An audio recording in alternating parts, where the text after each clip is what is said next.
Hi, everybody. Welcome to this week's Capstone Chat. We are lucky to have Antonio Perez here with us today, and he is a 2009 graduate, and he has spent his career pretty much all in the gaming industry, right? Yeah. And he's zooming into us from California. So here we go. Welcome, Antonio. Hello, everyone. Antonio Perez, right now, Director of Gaming for Rolling Hills Casino in Northern California. It's been an incredible journey getting here. So I went to Shepherd. Monica mentioned I graduated in '09, and I went as a non-traditional student. Before I started college, I worked in factories for about 6 years. And I bounced around. I worked at Quebecor World for the most of that time. And I started as a temp there, boxing books at the end of the assembly line where they were binding the books. And they hired me on full time.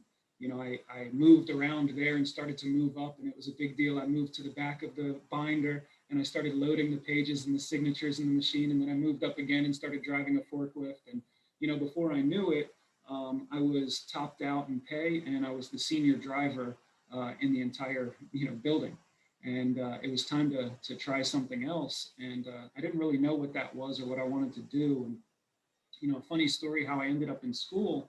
One day a friend came over, and we were talking, and I was asking her where she was going. She was like, "Well, I'm supposed to be going to Hagerstown Community College today to take my entrance test." And I'm like, "Well, why aren't you there?"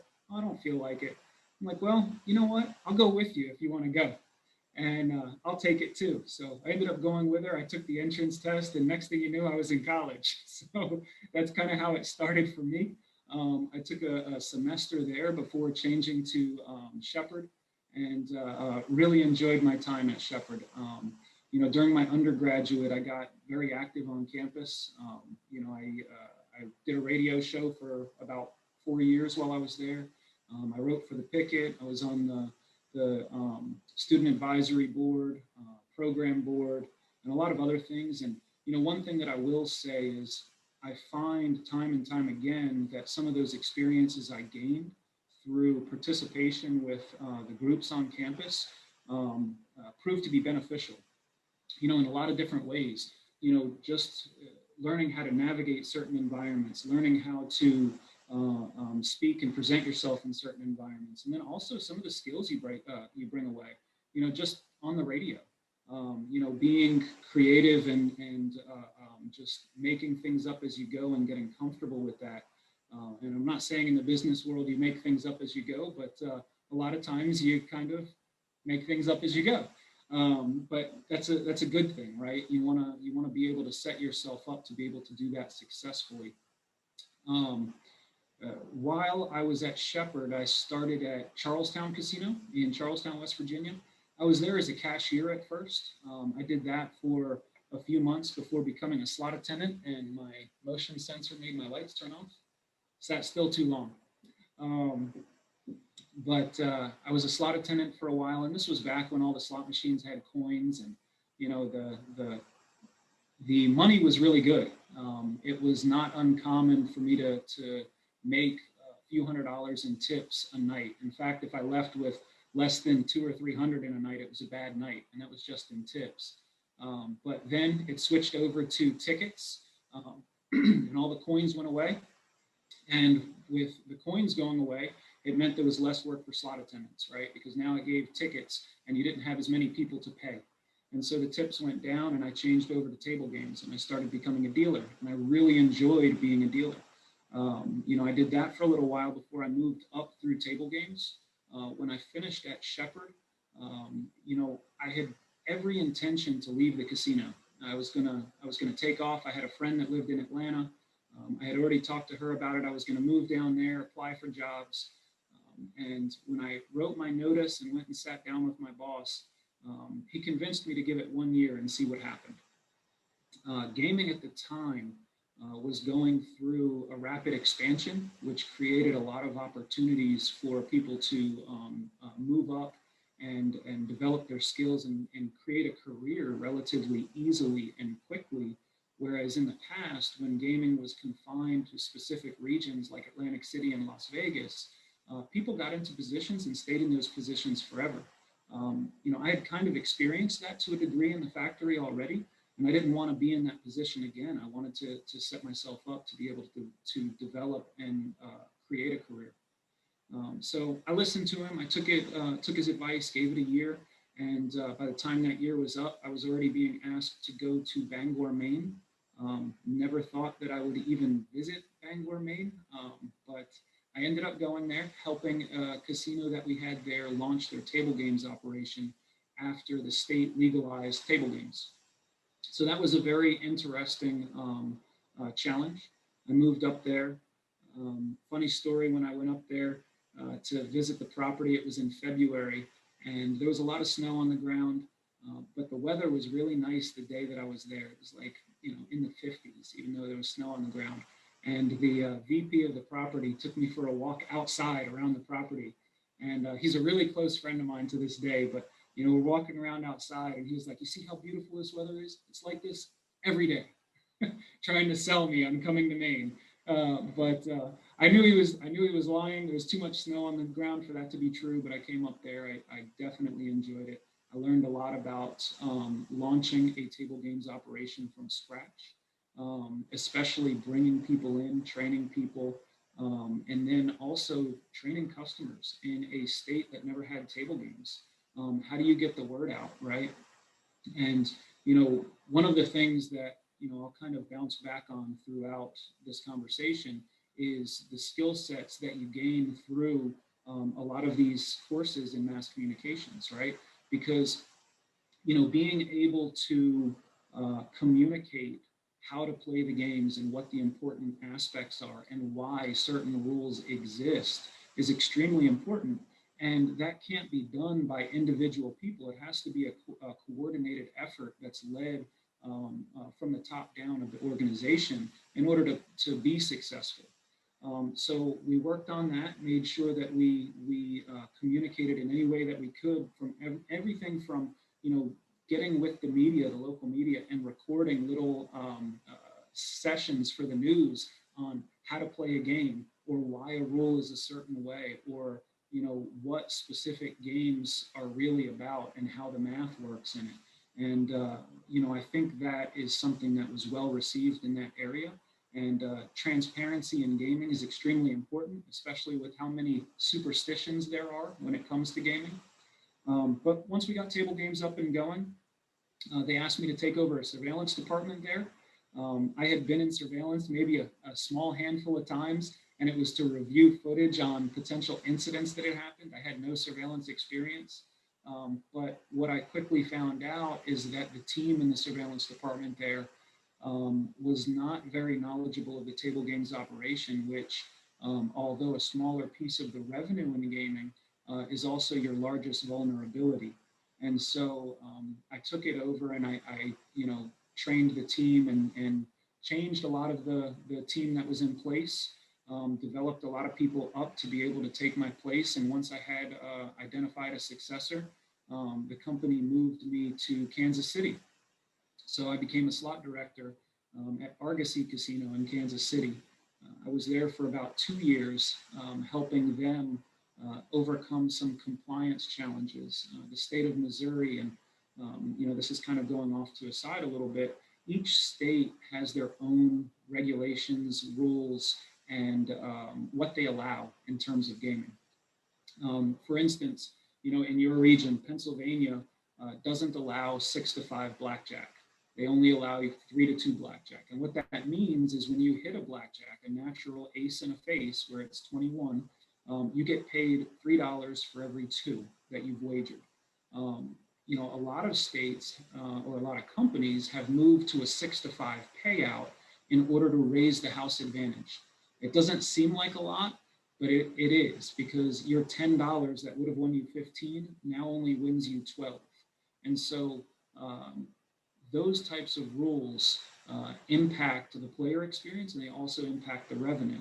And so trying to balance those is important, and not every state lets you do that. But back to Kansas City, they had a lot of really tight regulations. And so the property had some previous challenges with some compliance that I was able to help out with. And, did the same thing I did in Maine, where I developed the team to be able to operate more efficiently on their own. And then they moved me again. They sent me, I was there less than 2 years, and I was sent to Hollywood Casino Bay St. Louis, which is in the Gulf Coast of Mississippi, about an hour east of New Orleans. I went down there as the director of casino operations. I had table games, slots, poker, and then I helped launch the sports betting operation in the state when it was legalized. I was at that property for just about 8 months before they asked me to take over a second property, which was an hour further east in Biloxi. And so I took over that property as well, Boomtown Casino in Biloxi. And then I was over both. And luckily, I lived in the middle of the two, and I tried to alternate my days. So I'd be at one property one day and the other property the next. As part of the executive team, I worked closely with all of the other members of the executive team, which in most casino properties is the top marketing person, the top finance person, the top gaming person, the top HR person, and the general manager. And even though we each have our own discipline, there's a lot of necessary communication and collaboration. I'd say that marketing and gaming operations work the most closely together, and it's very necessary that they work closely together. What you would find if you were to explore a lot into gaming revenues for a company, a lot of focus, in fact, more focus goes into the marketing efforts than goes into the gaming operations efforts, even though gaming makes up nearly all of the revenue. And the reason for that, and I'll give you a little bit of an example, is you could have two casinos side by side, and one casino can reinvest nothing in their gaming product and have old slot machines and just your standard table games, but they could have a very strong marketing department, and they could drive more revenue to that property through those marketing initiatives than a property right next door that has all the latest and greatest slot machines and all the best table games, but a bad marketing department. So gaming is not the end all be all. You have to have marketing to complement it. And, that is something that if you talk to a lot of people in my position, most of them will try to say that gaming operations is everything and they do all the work. It's not the truth. I can tell you that definitively. A good collaboration with marketing is priceless. But back to those properties on the Gulf Coast, I helped launch the sports betting operations down there, which was, an amazing experience. Penn, if some of you may have heard of Penn Gaming, a little over a year ago, they bought Barstool Sports. And that Barstool Sports agreement was already in discussion when we launched our table games operation. So we did a short-term contract with another gaming provider to provide sports betting lines, and we managed the operation, but they provided the betting lines. That agreement ended, and we started a transition over to Barstool Sportsbooks at both of those properties. I would think some of you are probably familiar with Barstool Sports. If you follow them on any social media, you can see that their impact is tremendous in terms of driving both knowledge and visitation. And they were a sports media company. They have driven the Penn stock price exponentially since the merger. So, for instance, when the merger was first announced, or when Penn first bought Barstool Sports, the stock price was in the upper 20s, low 30s. Obviously, COVID had a significant impact, and it dropped back down, and then it quickly recovered because of how much value there was to be unlocked through Barstool. So Barstool, they have the Barstool Fund, they have the One Bite Pizza reviews, they have all of the betting content that they do on social media that has a lot of followers. And you'll see them very often wearing Penn sweaters or talking about Penn. And for me, having worked for Penn for so long at that time, it was very different because I would tell people I worked for Penn and nobody knew what Penn Gaming was. And then all of a sudden I go from that to a few months later seeing people all over the place wearing Penn sweatshirts and Penn t-shirts. It was definitely a different dynamic. And that stock price that I mentioned, that was in the upper 20s, low 30s. Today it's around $130.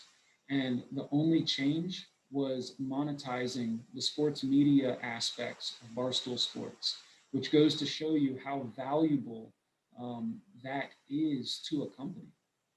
As Penn has rolled out more sports betting operations in different states, they've been able to spend less on reinvesting on promotional spend in terms of, hey, we're going to match your first deposit into our app, or we're going to match your first wager on the Barstool Sportsbook app. They've been able to do a lot less of that than all the other competitors because of the strength of Barstool and the media on social media being able to drive that traffic essentially for free. So that's been tremendous. I left Penn at the end of October after spending 17 years with the company. I was recruited to come to the property where I'm at now, and I couldn't turn down the opportunity to come out here. It's a small tribal operation where I'm at, but they have tremendous plans here, and the property was already starting to be under construction when I came out to visit. And looking at the succession planning and the opportunities, the way it was pitched to me was just something that I couldn't turn down. And it gives me an opportunity to follow what I've already done throughout my career in terms of diversifying my experience and moving to new locations, which I absolutely love. I know a lot of people, have lived in one place for a long time. And, I'll tell you, and this is kind of going to sound kind of rough, but, I lived in Martinsburg for a long time. I was from New York originally. I lived in Martinsburg, went to high school there, and obviously college right outside of there. And, I wanted to leave so bad. Having come from New York originally, I just wanted out of Martinsburg so bad, and I felt like it was quicksand. Like the harder I fought to get out, the deeper I got sucked in, and it was harder to leave. And for me, what that's done is it's really made me appreciate the differences that I get in other regions. I kind of joked about going up to Maine and how cold and isolated it is up there, but I found beauty in that. And it made it even better that I knew it was temporary. I was there for 4 years, but I will tell you, it's one of the most beautiful places I've ever been. And, I would have never thought that I'd end up there. But what I'd say is being open to opportunities and being willing to take risks is what led me there. I look back at everywhere that I've been, and I wouldn't take any of it back. I truly enjoyed it. And, Maine, beautiful state, very cold in the winter, but amazing. Got me into hiking, got me enjoying the outdoors, got me into craft beer because they've got the phenomenal breweries up there. Kansas City just takes so much pride in being overlooked. They like being a flyover city. They don't want people to know about Kansas City. And if you go to Kansas City, the one thing that'll stand out to you is everybody's wearing Kansas City stuff. They support their teams, they support their city, they buy local, they love the area. It's a big city that feels like a small town. The Gulf Coast, Mardi Gras was a new concept to me. And a few weeks ago when Mardi Gras passed, it was so weird that I wasn't at carnivals and festivals and, partying like normal with Mardi Gras. And it was nothing, and it was the same way when I lived, in the West Virginia area. So moving around opens your eyes to a lot of things, diversifies your experience, and then it also, just like I mentioned with being active on campus, a lot of that comes back to you later. There'll be times when you draw on an experience or an exposure to something that happened in the past that's going to help you be better in the moment. So, I highly encourage you to diversify your experiences wherever possible. Try new things whenever possible. Take yourself out of your comfort zone at times if you can, and speak to people, learn from them. I know that a lot of what I've learned outside of my discipline was from having conversations with people, just in general, just general conversations. So that's something that's been very beneficial to me, and I draw back on very often.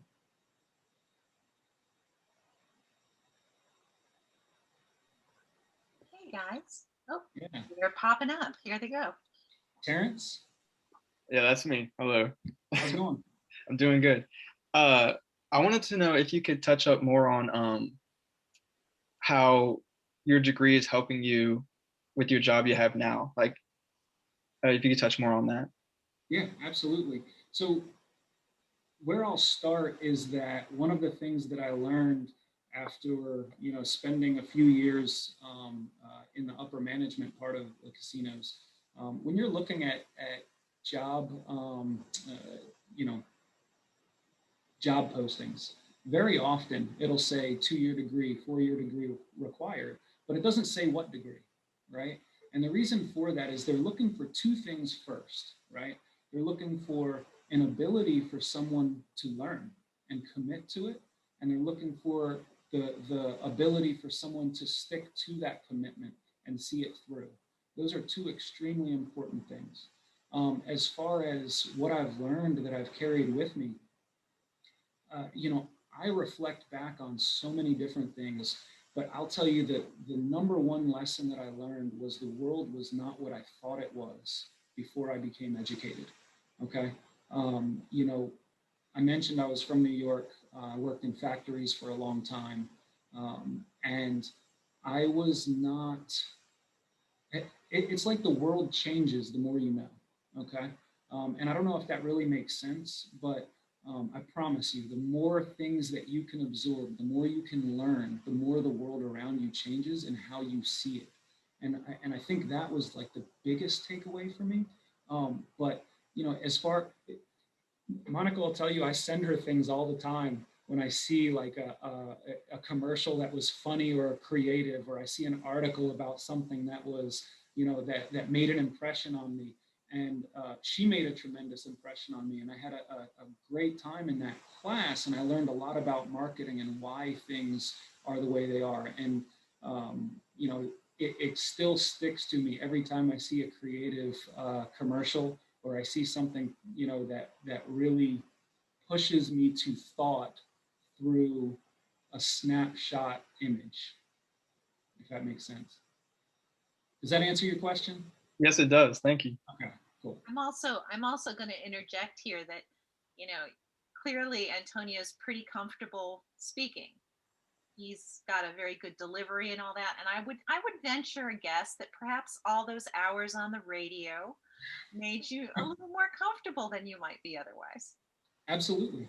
Absolutely. Well, you get on and I kind of alluded to this a little bit, but on the radio, you get into these moments where you have to speak, right? So, I brought in a lot of collaborators, and I had somebody who came in and DJ'd with me, and, he would go into breaks, and a lot of times I would have been distracted at the moment and not thinking about it. So now I'm forced to come up with something on the spot and try to engage and entertain and be informative or whatever, all in a split second. So it was something that is very valuable as well. And it was a lot of fun. It was a lot of fun. Taylor? Yeah, hi. My question for you is, you seem to have worked a lot of job positions within a casino. Which one was your favorite and which one was the most challenging? And how would you use your skills you got from college to do the challenging position? There, my lights go again. So I would say every time I move into a new role, it's challenging because you have to learn new things in each role, right?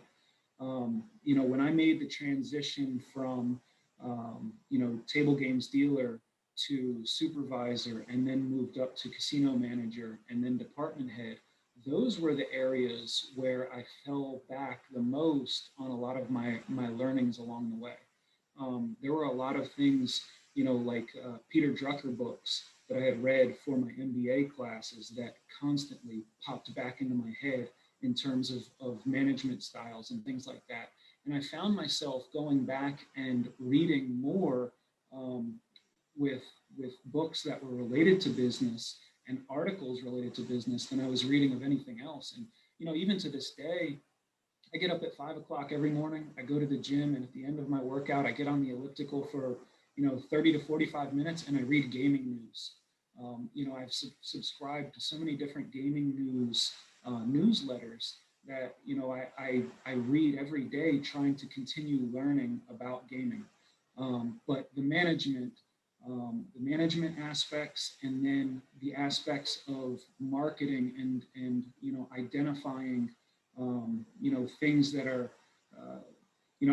I remember we had classes where we'd look at an ad and say, well, what's wrong with this? And you'd see some red flags popping up, and that was something that stood out to me now, because I know that in business someone has to play devil's advocate, right? So if we all get in a room and we all look at the same thing, so marketing puts together this whole thing and we're going to follow this, right? And everybody says, oh, it's great, it's great. We get into group think. And so I would say that it's always someone's responsibility to challenge the thinking, even if you agree with the thinking. And, I have it on the board right now: ask the right questions, challenge the process. And the reason that's there is, when I got here, I found that a lot of my managers here rely on the way things had always been. We've always done it this way. We've always done this. And, one of the things that was said to me in one of my business classes there is, that's the way we do it, or that's the way it's always been done, are the most dangerous phrases in business. And I agree with that 100%. We have to challenge processes. We have to have healthy dialogue, and we have to push each other to think differently in a healthy manner, right? And I think, once again, I'm reflecting back on some of those groups. I was part of the program board for a while there, and I was also the executive director of the program board for a little while as well. And that was one of the first times in my life where I had to work in an environment where we're trying to have a professional composure. We all have different backgrounds, we have different opinions, but we have to debate things and come to an agreement. And so challenging, each other in a healthy manner is extremely important. I almost forgot, I participated with debate for a little while there too. And I remember there's a strong debate team there. Once again, another thing that will help you in the long run. You don't think about it at the time. When I signed up at WHSC or the Picket or, the advisory board, program board, I was just thinking of it as, hey, I wanted to get something done on campus. Rachel Meads had emailed me because of something I did on the radio where I was pushing for something. And she said, well, if you want to push for change, join the board that makes it, and I did. And so, it was kind of like a selfish thing. I wanted to see something happen. So I participated, but it opened my eyes to more, and it was highly beneficial. So once again, I highly encourage participation in groups on campus if you have the opportunity. Thank you. Yeah, not a political answer. I didn't come in like a politician and just say what I wanted to say. You're good. You answered my question. Okay. Ashley? Hi, what's it like having to move for a job? Personally, I love it. But I love it because it's just me and my dog. So, I pack up and go. And, the first move was the most challenging. I kind of mentioned that I saw, Martinsburg as quicksand and I wanted to get out. And even though I wanted it so bad, it was still the most challenging because it was early on in my career. I was not financially stable yet. I was burdened with student debt. And I was trying to move up and I was trying to accelerate my earning.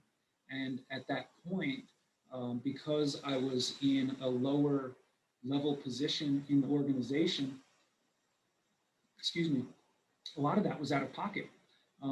So I remember at one point pulling over in the snow at a truck stop, and here I am in a U-Haul with a trailer on the back and my car on the back. And I ran in to use the bathroom and I walk the dog and I come back out and I'm looking at it and I'm like, oh my God, my entire life is sitting in this parking lot. Like everything I own is sitting here. And, it was kind of, that moment that'll stick with me forever because, I was like, I've been to this place once. I'm going here to stay in tent housing for a little while that the company provided. I haven't found a place to live. I'm just completely going off into the unknown.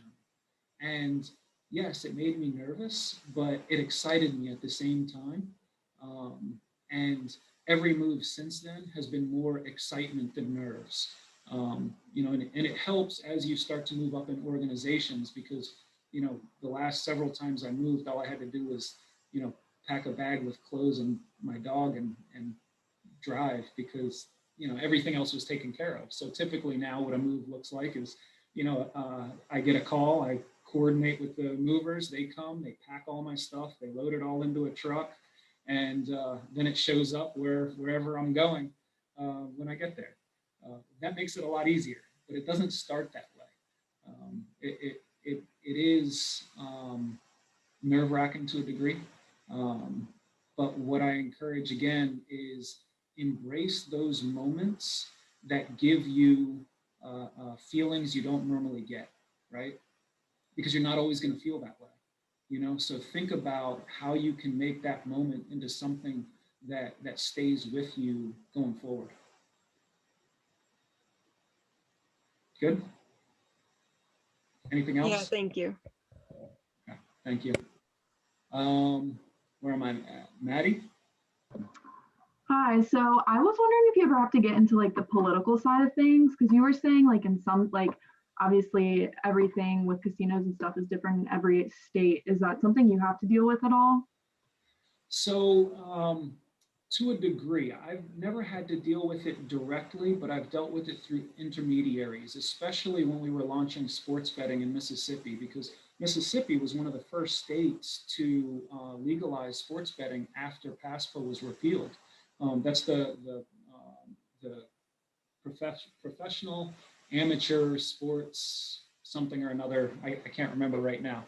But when that was repealed and the states were finalizing their rules, we were working through an intermediary in collaboration with the other casinos in the state to try to influence the rules and the way they were being written. With sports betting specifically, what you find is that every state does things differently. In Mississippi, you can't bet on anything but Division I. You can't bet on state schools that are within the state, and that hurts the handle or the revenue, the number of wagers that are being made. Because think about it: if you could bet on Shepherd and you loved Shepherd, and wouldn't you want to bet on him? Make it a little bit more fun. So if the state comes in and says, no, you can't bet on a school within the state, or you can't bet on a school that's D2, it kind of takes some of the fun out of it. And it also, with sports betting, it's so widespread, whether it's legal or not, that, it's one of those things that you can do for entertainment and to help you enjoy something a little bit more. Who doesn't do a March Madness bracket or a football pool or, any kind of friendly wager with your friend, about a game because it's their team versus your team, right? And all of that is the same thing, except you're doing it kind of in a gray area. Oh, and you know what? Along those same lines, something that's different, and I just thought of, I've only been here for a few months, but in the tribal space, in the commercial space, you have a gaming commission that controls the entire state, and they set the rules for the entire state. When you get into the tribal space, you have a tribal gaming commission, and so it's a member of that tribe or a group from that tribe that sets the rules with guidance from the NIGC, which is the National Indian Gaming Commission. And so they have rules that they have to fall back on, which are minimum internal controls, and then they build off of those controls. So since I've gotten here, I've had to work with the commission a number of times in getting certain things changed or approved. So, I mean, it's a little bit different than your normal political conversation, but it is one of those areas where you have to navigate a political environment. Awesome. Thank you. Welcome. Janelle. Hi. So I noticed in the bio that Monica provided us that you also did your master's in business here at Shepherd. So as someone who's about to go into the master's program here, I was wondering what made you decide to get your master's here, and how often do you use the tools you gained from that program? I use the tools all the time. It's very beneficial in terms of what I learned there. How I ended up in the program was very similar to how I ended up in college. I was living in Martinsburg. My PO box was at the post office in Shepherdstown, and it was, school was just about to start back up. I had just finished with my undergraduate, and I went into Shepherdstown to pick up my mail, and people were starting to arrive in campus on town, right? And so you started to have that energy level coming back. If you've been there when school's not in and versus when school's in, the energy of the town changes, right? And so I had to park a little ways from the post office. I walked there to get my mail, and I'm walking back to the car, and I could feel the energy all around me. I'm like, man, I'm not going to be a part of this again. And it was already after, the timeline for being able to sign up, but because of being active on campus and knowing a lot of people on campus, I went there and I mentioned that I was thinking about it, and was told, "Oh yeah, sign up, I'll get you in." And next thing you know, I was in my MBA. I was at school next week. I'm not naming any names, but that's what happened.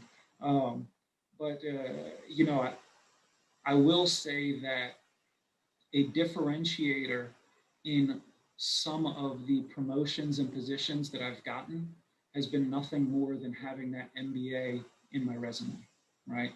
Because you will find that very often you're going to be, and I hate to say it this way, but we're all at times a piece of paper, right? We're all a resume.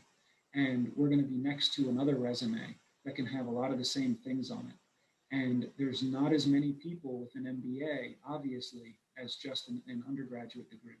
And so sometimes that becomes the differentiator. Even if you get nothing out of it, that's a differentiator. But I guarantee if you want to get something out of it, you will. And one other point that I will say as you join your MBA program, there will be inevitably people in your MBA courses that don't take it as seriously as you do, okay? There will be people who don't put as much effort into it, and they end up with the same piece of paper you get, but they will not get the value out of that paper that you will, okay? They will not know how to unlock it if they do not take it seriously and they do not give their all. Because the more you give into it, the more you will be able to pull out of it. I promise you that. Aren't you on program board too? Oh yeah, I'm the marketing chair currently. It's like this trend that everyone that goes through program board hops right into MBA. I've known like at least 4 of you now, so it's a trend. All right, I like to hear that. Ryan. How you doing? Good. How's it going? Good. My question was, how do you think sports betting will change in the future, and what sort of things will be valuable as an employee or as someone looking for a job? So I love that question, right? And the reason I do is because we are in a moment right now in gaming that's being propelled by COVID, okay? By a combination of things. 1, the repeal of PASPA, and 2, the COVID environment, right? We had a shutdown everywhere, and we've had limited operations that have not come back completely yet. And we're going to have states that are looking to maximize revenue and find new revenue streams, right? So I see sports betting rapidly expanding, and it has rapidly expanded so far. But the other trend is that you'll see the larger regional operators, the Penn National Gamings, the Caesars, the MGM, the Bally's, all of these companies taking a rapid approach to an omni-channel presence. So what they're doing is they are trying to bring in all forms of gaming and combine them together. I'm trying to get my light back on. There we go. Combine them together to give them give them more tentacles, right? To give them more arms of their business that they can tie together. Because what the math will show is that for a regional operator first, if you have a player who plays at your casino and the casino next door, and you have another casino on the other side of that one, and you can get them to switch their trip from the other casino to your casino, what happens is their value increases in a range of about 40%, okay? Because you're not giving up part of their wallet to a competitor anymore. And the same thing applies in the omni-channel strategy, because if I bet sports and I like to play table games and I do a little bit of iGaming, well, I could be going to different sources, right? And so to be able to have all of that under one umbrella makes me more valuable to the company, and then as a player, and then also allows the company to give me more in rewards because they're getting more in revenue from me, okay? Now back to your question about sports betting, the beautiful thing about sports betting and about this omni-channel strategy is that when I entered gaming, it's like a microcosm, right? Because you could have a finance degree and you get into the finance department. You can be a CFO, a director of finance. You could be a revenue auditor. You can be all kinds of different things, right? You can get into marketing. Here at this property, we have a database marketing manager. We have a player development manager. We have a director of marketing. We have a marketing manager for casino operations. We have all these different pieces of it. We have graphic designers. We've got all of that. And that goes through to all areas. Food and beverage. Food and beverage in most casinos is one of the largest departments because you have so many different aspects of it. And now, as we move into omni-channel, you see more companies trying to get the social media presence, the podcast presence, the back end presence. So when you're thinking about sports betting, if you think about Barstool, for instance, and I'm just going back to them because I'm more familiar with them because of my time at Penn, and because I follow a lot of their channels. There are so many things you can do behind the scenes to be a part of the whole picture, right? You can be a part of that environment, and it could be, on the back end editing, right? It could be creating content. It could be, being one of the talents, being somebody who's there and coming up with things and doing your videos. Or you could be somebody who works on the back end inside a casino where you're crunching the numbers for a data analyst. I love being on the floor, but I love spreadsheets for some reason, and I never did before. And back to Janot's question earlier, I fell in love with spreadsheets because of what I had to do in my MBA program with the spreadsheets, and then having a boss later who asked me for something. And when I gave him the answer, he was like, no, give it to me in a spreadsheet.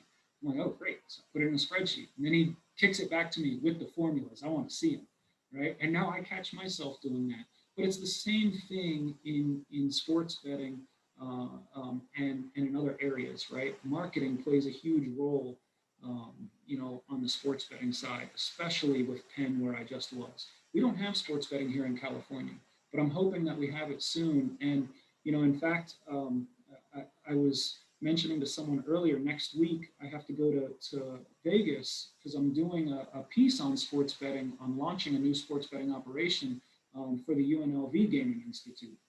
And they're going to make that available online. But what I'll talk about is some of the challenges with the regulatory aspects, with what the state allows to do, how to choose your operator, where marketing comes into play, and all the residual roles that tie into it, because there are so many pieces that you might not even think of right off the bat. It's a microcosm. Thank you so much. No problem. Thanks, Ryan. Serafina. Hi, my question is, I'm just wondering what an average day looks like for you, and if you find that your schedule is 9 to 5, or if you have a more sporadic schedule and you work on weekends. So my schedule has changed a lot over time. Right now, one of the things I love is other than looking at my calendar and seeing when my meetings are, a lot of times I don't know what the day is going to bring, right? Because there's so many different things that can happen. You know, the environment constantly changes. At lunch today, I was sitting with someone who was over the analysis and merger potential opportunities for the tribe itself. And he came from the oil business. He came from Houston. And he said, you know, when I was working in oil, you know, it was all the same all the time, right? You know, it was, you know, nothing really changed. But now in gaming, what I'm noticing is there's so many variables and things change so often and so fast that a lot of times, you know, when you're making an outlook looking forward, you know, a long distance, it can change 10 times before you get 6 months down the road. And that's because so many things can change. And I love that aspect. As far as how my day looks, you know, normally I keep my Mondays and Fridays relatively open, and I put my meetings Tuesday through Thursday as much as I can. I create my own schedule. Honestly, I show up to work, I don't know, anywhere from 8:30 in the morning to 10 o'clock in the morning, you know, whenever I get here. And I stay sometimes long days, you know, but most of the time I try to get out, you know, 5, 6 o'clock. And I work a lot from home as well. You know, my phone is always, emails are always coming through. And a lot of times there'll be situations that require immediate attention. I get a lot of phone calls and texts, you know, on the social side, you know, in my personal life, people say, you know, you're terrible at texting. It's not that I'm terrible at texting. It's that I get so many text messages. I forgot you texted me because I'm focused on getting these other ones taken care of. I'm sorry, right? But you know, I enjoy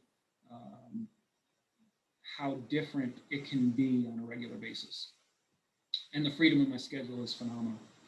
I went to San Francisco the weekend before last, just out of the blue. You know, I Friday I said, you know, I think I'm going to go. I looked for a hotel. I booked a hotel, and I took a 3-day weekend and went to San Francisco. A few weeks before that, I did the same thing to Reno. I was drinking with a friend, and I'm like, you know what? You want to go to Reno in the morning? Sure, let's go. 3-day weekend, went to Reno. It's nice. That's cool. Thank you. No problem. Amanda. Hi. So kind of similar to Juno's question, but for someone considering going into the MBA program at Shepherd, what are a few serious things for them to consider? Or maybe like, what are a few things that you wish you would have known before heading into the program? And also, as a person who's a journalism minor and a marketing minor who's considering an MBA, what are some ways that you can think of? I know journalism isn't exactly the field you went into, but just some ways that someone who's also interested in journalism might be able to use that MBA to their advantage. So that is actually a very good combination. And the reason I say that is when I look through the organizations the casinos I've worked at, so Penn National, for instance, 41 casinos in 18 states. I would say, and I'm just, you know, spitballing here, but I would say somewhere around 40 to 50% of the general managers in that company probably have a marketing background with an MBA. And, you know, what that does is it allows you to understand the business side and the marketing side, which I mentioned earlier, that on that marketing side in gaming, you know, is just as important, if not more so, than the gaming side. And I would imagine that holds true throughout industries, right? Because, you know, when you think about any industry, you know, they're selling a product or a service, but what gets that product or service sold, right? You know, it all comes down to the marketing and then having the business mind to be able to understand what you need to do with those revenues and how you manage your operations and your people. Because you could have the best business and the best product and the best marketing, but if you don't manage your people well, they're your biggest resource, your best resource. And so you can end up losing good people who either take good ideas to another company that can now be your competitor, or you end up with people who aren't going to contribute in the same way, and no one person can do it on their own. So, your combination, I think, don't downplay that at all. That's a great combination. Okay. As far as what I took into consideration, I kind of mentioned mine was spur of the moment. And I guess, as I'm reflecting on the things that I've said so far, I tend to be a little spur of the moment at times, right? Spur of the moment trips, ended up in college, spur of the moment, MBA, spur of the moment. But, I put my all into them, right? Whether it was going into school and getting the most out of it, or whether it's a spur of the moment trip, I don't sleep much on a vacation. I'll sleep when I get home, right? I want to enjoy everything I can and get the most out of every moment. So I would encourage you to do that when you get into the program. As far as the program itself, I thought it was a very beneficial and robust program. At the time when I was at Shepherd, I knew people who went to WVU and the Marshall, and I knew people who would bounce between them. They'd go from WVU to Shepherd and then back somewhere else, or Marshall to Shepherd and then somewhere else. The one universal that I always heard, and you may have heard it yourself if you know people that have done it, Shepherd is the more challenging of the three, right? Shepherd, the small class size, the talent of the faculty, of the team that's there, is tremendous. And, because the class sizes are manageable, and the focus from each of the instructors can be very fine-tuned, you can get a lot more out of it rather than being in an auditorium, and taking away whatever you want from it, if that makes sense. Yeah, I agree about the large auditorium thing versus smaller classes. Definitely 100%. Thank you. No problem. Thank you. Lai? Did I say your name right? No, it's Ai. Ai, okay. Ai, Yeah. How are you today? I'm good. How are you? Good. So my question is, what do you enjoy most about your job? I like that it's unpredictable at times. I like the fact that there's so many things that change so quickly. But I also like the flexibility. I couldn't ask for a job where I can, come in and leave the way I do, right? And take short notice time off the way I do. And I travel a lot for work. So, just looking over at my calendar, I mentioned I'm going to Vegas next week for UNLV, and then I'm going again to Vegas for the National Indian Gaming Association Conference in July, and then back again in October for the Global Gaming Expo. And those are the kinds of things that I get to do a lot of, and I really enjoy that. And I never would have thought that I would have liked to gamble. Before I started in the casino, another tangent, funny story. I went into Charlestown once before I applied. I put $100 in a quarter slot machine, and I think I lost it in like 15 minutes. I was like, I'm never gambling again. This is ridiculous. And then I started working there. But now that I understand more about gaming and I understand the math behind it, I actually enjoy gaming as well. I enjoy going to a casino and,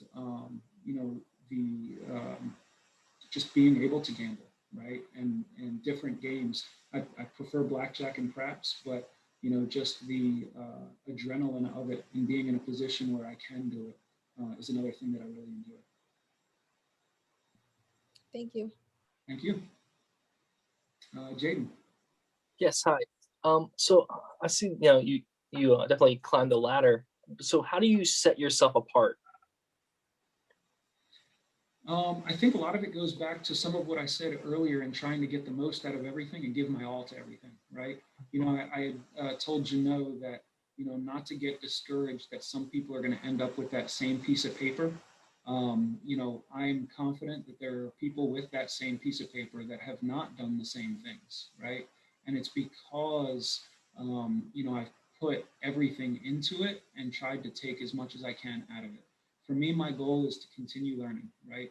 Everyone is my teacher, right? I can learn something from everyone, whether it's someone who is a bad manager, a good manager, a great manager. It's looking at the best of all.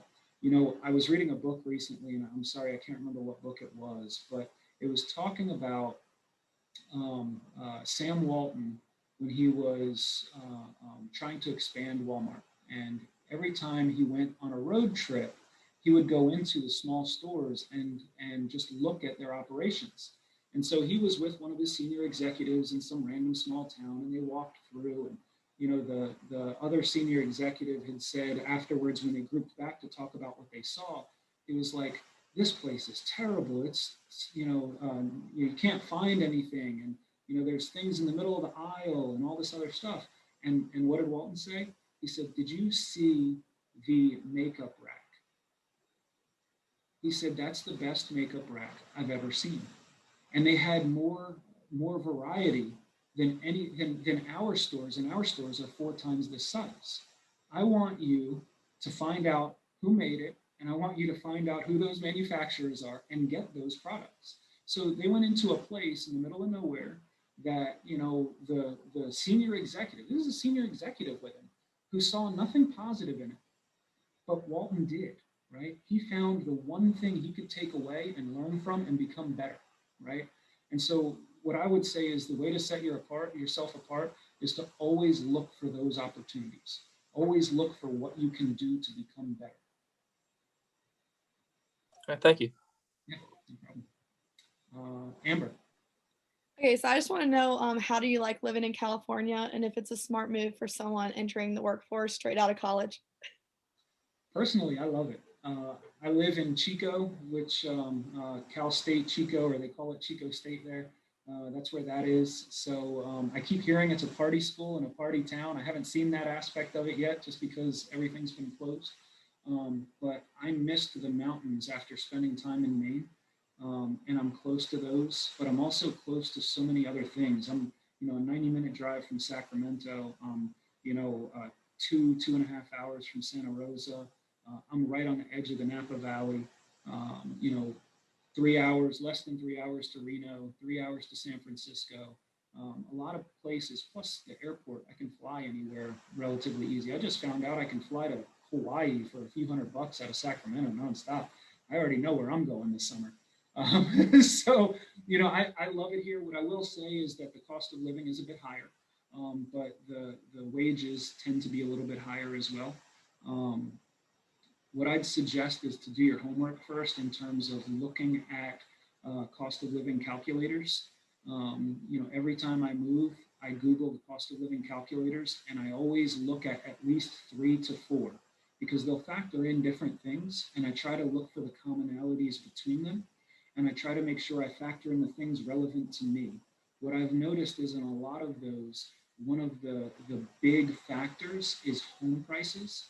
But I move a lot, so I haven't bought a home. I always rent. And so being able to eliminate that field from it can significantly change the calculation. So what I'd say is to just do homework on it first. Look at your area, look at your cost of living, where you want to be, what the potential job will pay you.